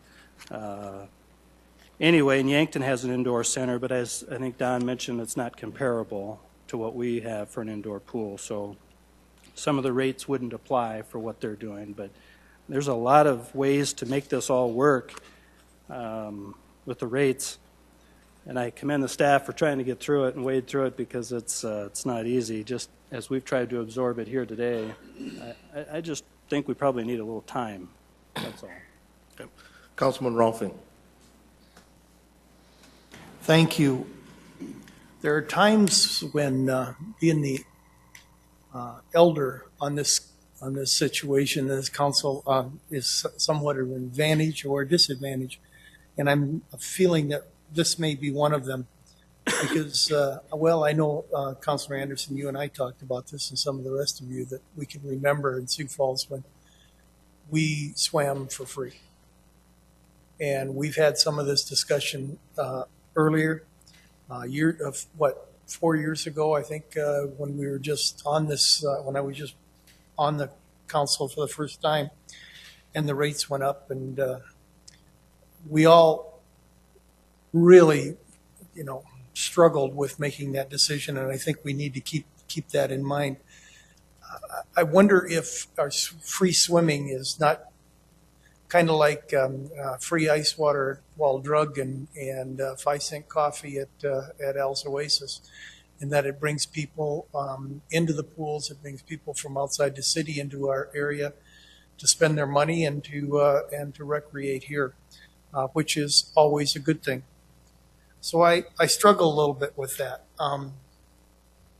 The other thing I look at on the one proposal, or with the proposed outdoor daily rates, I see that the South Dakota is at $6 average.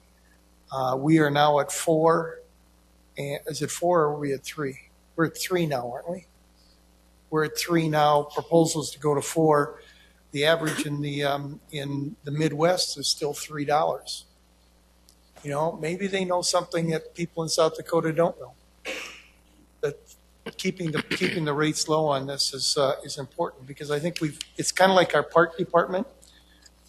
We subsidize the park department tremendously, and a lot of people don't know about that or don't think about it. But it's one of the things, again, that draws people to Sioux Falls, that makes Sioux Falls a quality place to live as good as there is in the country. Because we don't keep up with those rates in either the South Dakota or with the people around the Midwest, doesn't make it wrong.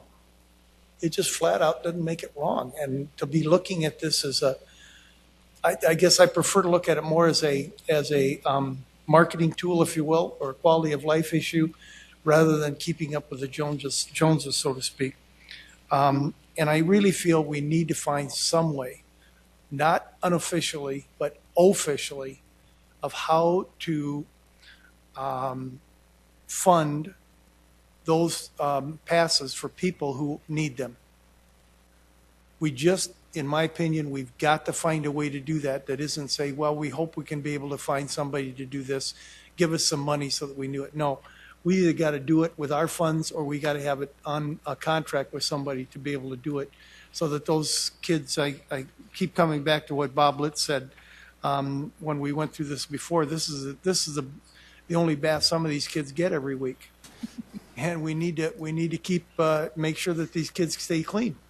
And that was meant facetiously a bit, but anyway, those are my reactions. I don't have a lot of questions, other than I know it's easy to go after and say, well, we're behind, we need to catch up. And I just wonder if we really do need to catch up, or if we need to catch up on the pace that we're looking at in order to make this still a great amenity that the city of Sioux Falls has. Councilor Urfenbach. Thank you. I just wanted to add some feedback to it. I agree with Councilor Jameson that we need some time for some conversation. Just a couple of thoughts coming out of this. Again, I don't disagree that our rates need to increase. I've thought that for a long time. But one figure in particular is really unreasonable to me, is that we're proposing to increase the individual child pass by 100% next year. We would double the $15 fee to $30, just like that, 100% increase. So, and to me then, my gut reaction, and I realize this is all new and it's all change, my gut reaction is this is not a simple plan. And it really, in effect, looks to me right now like it doubles the swim fees for summer. Because I can't, if I have a pass for the indoor pool, I can't swim in an outdoor pool with that same pass, and so I have to buy both passes. To me, that sounds like doubling it. It sounds like double the hassle. If my family can afford both those passes, it's double the hassle. But then the other side of that is that it then continues that division between the haves and the have-nots, which was one of the reasons that we offer the swimming passes that we do now, is that we don't want the haves and the have-nots. We want everybody to swim. We want them to be able to swim whenever they want to and wherever they want to. And so to me, to say, you know what, you got to pay more because you're going inside, means there's going to be kids that are not going to swim because their families can't afford that indoor pool.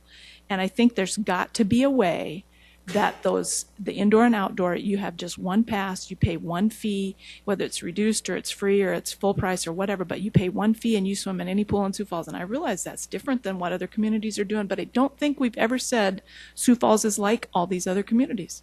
We stand out for a lot of reasons, and this could be one of them. So I guess I agree with Councilor Jameson that I'm really not comfortable setting these rates this soon. I think that certainly we only have a week to first reading. Certainly we spend time in first reading, and then 3 weeks to second reading.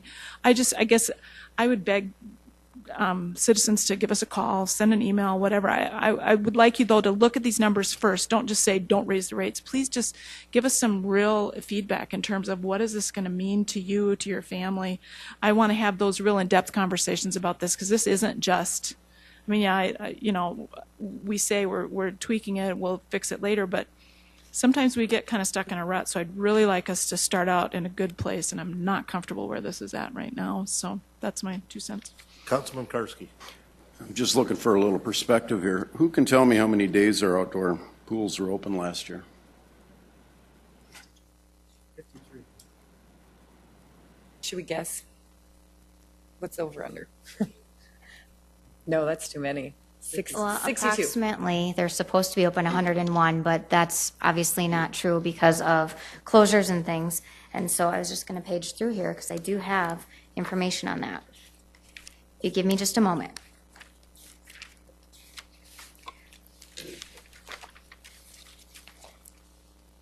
So last year we were closed a total of 4 full days, and we were closed a total of 21 half days due to weather-related issues, most likely. And so, again, we planned for 101 total days open. Again, we had 21 full days, or 21 half days, pardon me, and 4 full days. And in 13, we had 11 full days and 10 half days. So at least close to 80. Mm-hmm. 80 days. Correct. And at even a child 2018 proposed rate of $60, that's 75 cents basically per day. If you went every day, if you went 1/3 of that, it's about $2 a day. I mean, just keeping it into perspective, I guess. And for a reduced family of 5, at $15 a person for $75 proposed rate, and you got 80 days, you're paying 10 cents a time to go to the pool. If you wanted to use it every day, it's a lot more than 10 cents. Maybe if you used it twice a week, it's 50 cents to go to the pool. Just trying to keep that number in perspective. And it's something to think about when we talk about numbers and rates and what is it actually costing to go to the pool. The $5 a day or even $3 a day that we currently charge, I have a feeling that that's not used very often. Am I right in that? Most of our visitors, our guests at the pools are buying passes? Correct. Well, correct for the most part, but we can get you additional information and exact figures because I'd like to get you exact numbers versus rounding it out for you. But we can get that to you later as well with follow-up information if that works. Councilor Kiley. Well, thank you. First of all, I just would like to make a point of clarification because there could be some confusion based on an earlier statement that was made. I did not state that I was opposed to reviewing or possibly adjusting rates. What I did state that I didn't really see a negative in offering a high-quality product at a low cost to our citizens. Just if you and I are offering the same service, just because I'm offering a reduced price compared to you doesn't mean that my service is any less valuable to you than the other service. So I'm not buying into, I guess, that sort of thing. But I do have, as I mentioned, I do have some concerns just about some of the categories, the possible increases or the loss of some of the categories. I have no problem with increasing in others. As I had stated in my review of the materials locally and regionally, I can definitely see that we're lagging behind, and I see the necessity in increasing some of those areas. I do have concerns in others because I do think it's a tremendous quality of life that we're offering here to our citizens and to our families. Just one quick question. And if parents with the indoor aquatic facility, if they don't want to swim, but they want to observe do they have access to the observation area without any kind of a cost associated? We would actually have people who are coming to observe. We still ask them to pay a fee. We do that at the outdoor pools, and we would anticipate to do that at the indoor. The reason being is that what we find is you can't control once people get in. If they've come in street clothes, they may have swimsuits underneath. And so also they still contribute to the capacity of the facility. And so it's important for us that if they're contributing to the capacity of the facility, we want to make sure that they've paid to get in then, because that would eliminate another swimmer from coming in. But as for swimming lessons and things too, we always allow people to watch swimming lessons so that you can see that. So that I understand what you stated, so if I wanted to watch my grandchild swim, I could not access the observation area? You know, that's something that we'll have to look at. It's a little different at the outdoor pools, obviously, because we have the fenced-in area so they can stay outside of the fence to watch them. So at the indoor pool, we're going to have to think about how we're going to handle those spectators that are watching the lessons. We do have a mezzanine level. That'll be a great opportunity for people to be able to sit up in, and it'll have glass, and so they'll be able to watch the lessons going on. So there might be an opportunity for us to tweak how we're handling our operations in order for people to be able to watch. Okay, thank you. Mm-hmm. Counselor Erfenbach. One final comment from my perspective in terms of Councilor Karski's talking about how much that fee is, and I think we have to keep in mind that, yep, $75 for the summer is not a big deal for me. I'll write a check, no problem. It's a really big deal to come up with $75 in one shot. If you're on food stamps and only one income in the economy that we live in Sioux Falls now, that $75 is going to be impossible to come up with. And even to come up with $25 in one shot is difficult. So I think we have to be really careful about how we make blanket statements about these fees. These aren't the fees about us. This isn't about the people that live in the economy that we live in. This isn't about us, sorry. This is about those folks that really are struggling their kids are eating free lunch at noon at the MB because that's all the food they're going to get this summer. So just so I don't get 10,000 emails, I don't mean to sound insensitive. There are people that are don't get me wrong, definitely in need. And I go back to Alicia's, video or slide that shows 6% in 2006, and I believe there are 6% that are there. I heard the statistic that free and reduced lunches, and I haven't had time to verify this, but I feel it's from a very reliable source. A family of 4 that makes $70,000 a year is eligible for a reduced lunch program on the school lunch program. I don't see that as being destitute and needing a free pool pass. Okay, that was my comment earlier. We probably need to look at, instead of using that as our benchmark on how we provide it, we need to look at a totally different system. Counselor Erickson. Clearly, based on all the conversation, it's been fully discussed here. I still have a list of, you're going to get an email tomorrow of all my questions, so I won't waste the time right now. However, it's questions that I feel like we should throw out there so people are fully aware. I would suggest we take this to Fiscal Committee. I think it's a great area for Fiscal with the dollars, money. That's where I would suggest sending it, or a working session, one of the two, so we can fully discuss this.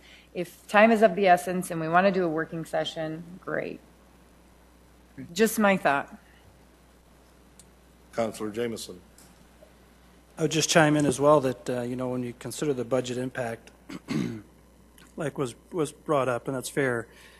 If I understand it right, the indoor pool would probably be open the last few months of the year next year, and of course, the outdoor pools would be open like normal. I'm just thinking that projections, if we're a month off, if we waited around and had further discussion and came back later in July or something, I'm just not sure that the changes would be dramatic. And I asked questions here of the finance department if that would create too big of a problem for you. I just want to ask in a fair manner if you did receive something back later in July, what would that do to your timelines and planning? Yeah, we had a lot of conversation about the timing of this, and I think with the the July 7th adoption date of whatever it is going to be decided really pushes us about as far as we can go in terms of timing to get a budget to the council on the schedule that we're on, because our charter requires it to be presented to the council in July. As you know, it takes a considerable amount of time to put everything together, get the budget book together for your review, build presentations off of that. So I'd really discourage you from pushing it past that July 7th date. We will certainly make ourselves available to you individually and groups in a working session, however you choose to move forward with this, to try to do everything we can to help you stay on that schedule if at all possible. I understand you've got a lot of questions, and that's certainly to be expected. I think we've asked and answered a lot of the same questions ourselves just as we've worked through this process.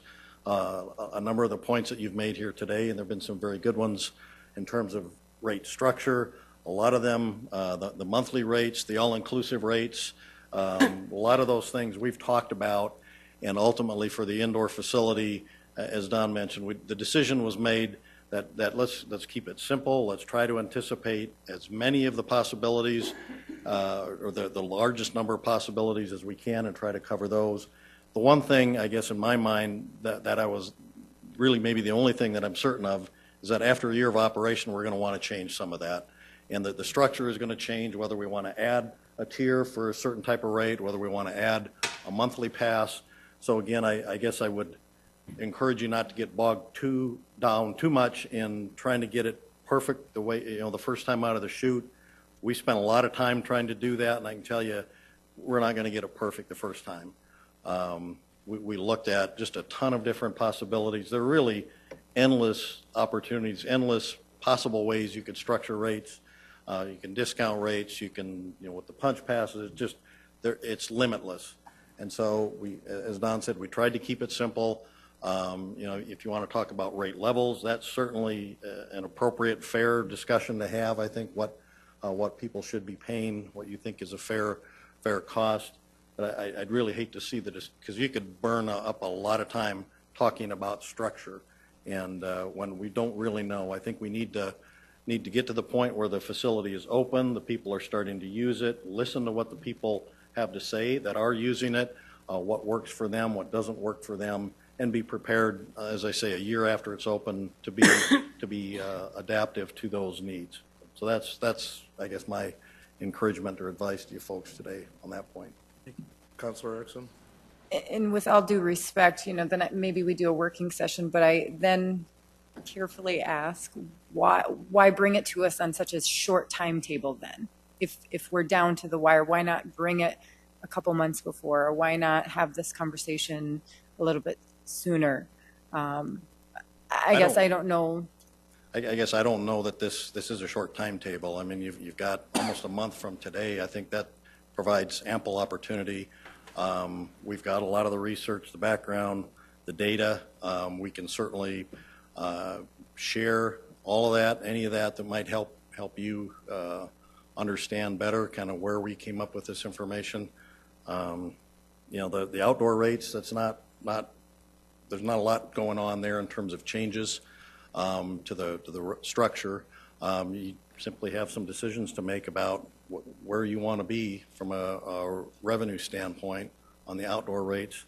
And again, on the indoor, I really don't think you want to get too bogged down in the minutia of it to try to get it perfect the first time, because it's, as Don said, every facility does things differently. We're very, very likely going to want to change it after a year or so of operation. So don't kill yourselves trying to get it perfect the first time out of the chute. Thank you, Tracy. Before you leave, though, I'm going to take the privilege. I haven't really jumped into this here, and I've been very quiet about it. I guess first a statement. As a youth, I grew up with 4 sisters. I would be that 5 family, that 5-member family. Both my parents worked, but if it wasn't for free or severely reduced passes, I wouldn't have been able to go to the swimming pools. And a lot of times we chose to go to a quarry or something that was probably very unsafe to swim. And swimming to me, is, especially in this area for our children, is extremely important. I want our children to learn how to swim. It's been, you know, very beneficial for me when I did learn how to swim, and later on in life it was very important in boot camp for me to swim, especially jumping off a 10-foot platform fully outfitted in combat gear. But what percentage of that 52% that in 2014 it says that are getting those free passes? With these raises and eliminating those free passes, what percentage of those children are not going to be able to swim? Have we figured that out? I don't know that anybody can figure that out. I mean, it would just be speculation on that. And as we talked with you before, I think what we found was that other communities do have programs where they do have partnerships, whether it's with corporate sponsors. I'm somewhat familiar with, Councilor Erickson mentioned the Watertown program when I was there. The voucher was really a voucher funded by one of the local nonprofit agencies. So the city was receiving the funding from that. It's just that the individual didn't have to pay the full value. Now, maybe it's changed since I was there, I don't know. But, you know, how many are gonna not have access anymore? I can only guess. I don't know. And then taking a look at other facilities that we subsidize. I don't want to pick on any, but I want to look at the pavilion. To what tune, if you can think of it off the top of your head, to what tune do we subsidize the pavilion every year? The annual contract, I think, is somewhere around $1.5 million. All right. Counselor, if I may, like you, I grew up in a big family. There were 7 kids in my family. I had 3 brothers and 3 sisters, and we all learned to swim. And although I don't think I'd come close to equaling Counselor Rolfing in terms of my elder status. But we also all swam for free, but it was at the lake. We didn't have the benefit of going to a swimming pool to learn to swim. The local mothers would carpool kids to the lake, and that's the way we learned how to swim. So we all have a story to tell, I guess, and exactly. I think we're trying to do the best we can for the community as a whole. And I hope you certainly take this presentation and the recommendations in that context. We're not trying to make a lot of money on this. We're trying to, as I said before, have a balanced approach, something that's fair to the folks that are using the facilities as well as the folks that are providing those tax dollars that are supporting the facility as well. And that's really ultimately, at the end of the day, the decision that you folks are going to be asked to make. So. And just like I said in an earlier meeting too, Tracy, is one of the things I have heard from the council also is that I would really like to see that program where we go out to the private business community and have them purchasing those tickets and giving those to their employees that may not be able to afford these rate increases that are being proposed at this time. I think that is a real good thing to do. With that, is there any other suggestions? We were talking about letting Fiscal look at this or work session. Councilman Karski? My inclination is to let it go through the process as it's laid out in front of us. We're going to have a month to hear from our constituents, and at the night of the second reading, we're going to hear it. If it's that big of a concern to the people, we will hear about it. And at that time, it's going to be up to us to make the decision. This is a recommendation to us. It's up to us now to do our homework, to ask the questions. They don't have to be all asked in public open meetings such as this. They will get asked. They'll get asked a lot, and we will have our time for public input at the second reading. Okay. All right. Well, thank you very much for the presentation. Taking a look at that, do we have any other motions or Any other subjects to bring up at this time?